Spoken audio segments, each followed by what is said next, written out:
हम जलवायु परिवर्तन, समुद्र स्तर में वृद्धि और ग्लेशियर पिघलने की बात तो सुनते रहे हैं, लेकिन क्या आपने कभी सोचा है कि इंसानों ने अब पृथ्वी की धुरी को ही हिला दिया है? हां, यह सच है। हमारी पृथ्वी जिस अक्ष पर घूमती है, अब वह अपनी जगह से खिसक गई है, और इसका एक बड़ा कारण है हमारे द्वारा जमीन के नीचे से लगातार निकाला गया पानी।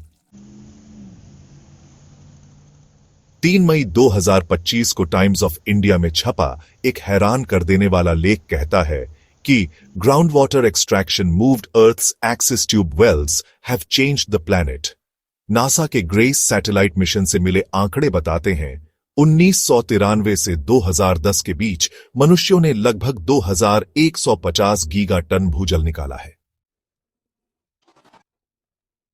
इससे पृथ्वी के द्रव्यमान यानी पूरे मास का संतुलन बिगड़ गया है और उसकी घूर्णन धुरी प्रतिवर्ष लगभग 4.36 सेंटीमीटर खिसकने लगी है। यह केवल भूवैज्ञानिक बदलाव नहीं है, यह एक जल, कृषि, मौसम और वैश्विक स्थिरता का संकट है। इसमें भारत की क्या भूमिका है? भारत आज दुनिया का सबसे बड़ा भूजल उपभोक्ता देश है। पूरी दुनिया का 25% भूजल अकेले भारत द्वारा निकाला जाता है। भारत में 3 करोड़ से अधिक ट्यूबवेल हैं, जो 200 से 300 फीट गहराई तक पानी निकालते हैं। क्यों इतना पानी निकाला जाता है? दरअसल धान और गन्ने जैसी पानी खपत वाली फसलों के लिए बहुत ज्यादा पानी चाहिए होता है। फिर मुफ्त या सब्सिडी वाली बिजली भी लोगों को अंधाधुंध पानी निकालने के लिए प्रेरित करती है। बोरवेल की संख्या पर किसी प्रकार का कोई नियंत्रण नहीं है, मतलब जो जितना चाहे बोरवेल लगा सकता है। और जल साक्षरता की कमी भी एक बड़ी वजह है। लोगों को इस बात का एहसास ही नहीं है कि अगर हम ऐसे ही अंधाधुंध पानी निकालते रहे तो एक दिन प्राकृतिक आपदा आ सकती है। अंधाधुंध पानी निकालने के परिणाम भी काफी गंभीर हैं।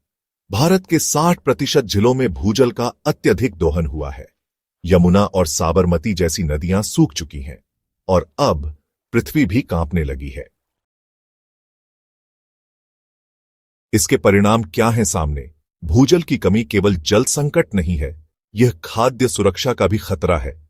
यह जलवायु असंतुलन को बढ़ाता है, साथ ही भूकंपीय गतिविधियों को भी प्रभावित करता है। अब भूकंप आने की घटनाएं ज्यादा होंगी और तबाही मचेगी, और अब यह एक वैश्विक खतरे का रूप ले चुका है। भारत में हो सकते हैं अब धान की उपज में भारी गिरावट, गेहूं की उपज में भारी गिरावट, फसलें बर्बाद, किसान संकट में हो सकते हैं, शहरी जल संघर्ष और सामाजिक अस्थिरता हो सकती है। अब भारत को क्या करना चाहिए? यह समस्या भविष्य की नहीं है, यह हमारी पीढ़ी की समस्या है, और समाधान भी हमारे पास है अगर हम अभी से कार्य शुरू करें। भारत के तमाम ब्यूरोक्रेट और दूसरे अधिकारी अपने परिवार में आगे आने वाली पीढ़ियों यानी बच्चे, नाती पोतों को जल संकट से दूर एक सुरक्षित भविष्य देना चाहते हों तो उन्हें अगली पीढ़ी को इस संकट से उबारने के लिए जरूरी काम ईमानदारी से करना होगा। किसी भी प्रकार की बेईमानी आगे आने वाली पीढ़ियों को जल और भूकंप संकट में डालेगी। अत्यधिक गहरे ट्यूबवेल पर रोक लगनी चाहिए। 150 फीट से अधिक गहराई के बोरवेल पर सख्त प्रतिबंध लगाया जाए और उसके सख्त अनुपालन की व्यवस्था की जाए। रियल टाइम सैटेलाइट व मॉनिटरिंग सिस्टम की व्यवस्था की जाए।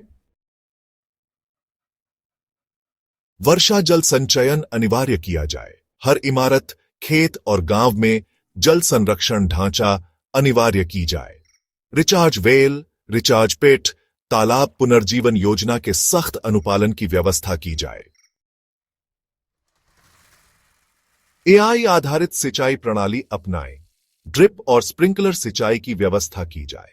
मौसम और मिट्टी की नमी पर आधारित जल प्रबंधन की व्यवस्था की जाए।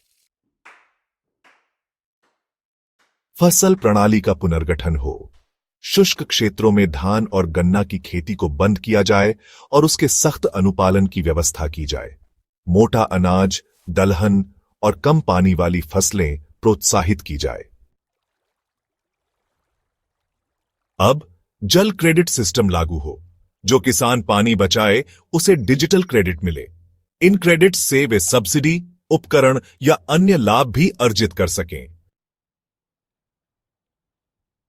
हर पंचायत में जल बजट बने, बरसात, फसल और मिट्टी के हिसाब से पानी के उपयोग की सीमा तय हो। साथ ही स्थानीय लोगों को पानी के संतुलन का डेटा भी दिया जाए। जल साक्षरता अभियान चलाया जाए। स्कूलों में जल पाठ्यक्रम बनाया जाए, जिससे छात्र जल संकट के प्रति सजग बने और कोई समाधान भी सुझा सकें। ग्राम स्तर पर जल निगरानी टीम को डिजिटल प्रशिक्षण दिया जाए। सोचिए, एक स्मार्ट वाटर ग्रिड जो पूरे भारत में पानी का रियल टाइम डेटा दिखाए। किसान को अपने फोन पर दिखे आज आप कितना पानी निकाल सकते हैं, और बोरवेल में लगा हो ऑटो शट ऑफ सेंसर जो हर बूंद हो ट्रैक करे और हर खेत हो जल संतुलित। भारत बन सकता है दुनिया का पहला ऐसा देश जो धरती की धुरी को वापस संतुलन में ला सके। जल से जुड़ी चेतना के माध्यम से हमने धरती को हिला दिया, अब हमें खुद को बदलना होगा। ट्यूबवेल ने जब धरती की दिशा बदल दी, तो अब समय है कि हम तकनीक और चेतना से धरती को फिर से संतुलन में लाएं। यह है मिशन विकसित भारत सन 2047 की आज से असली नींव।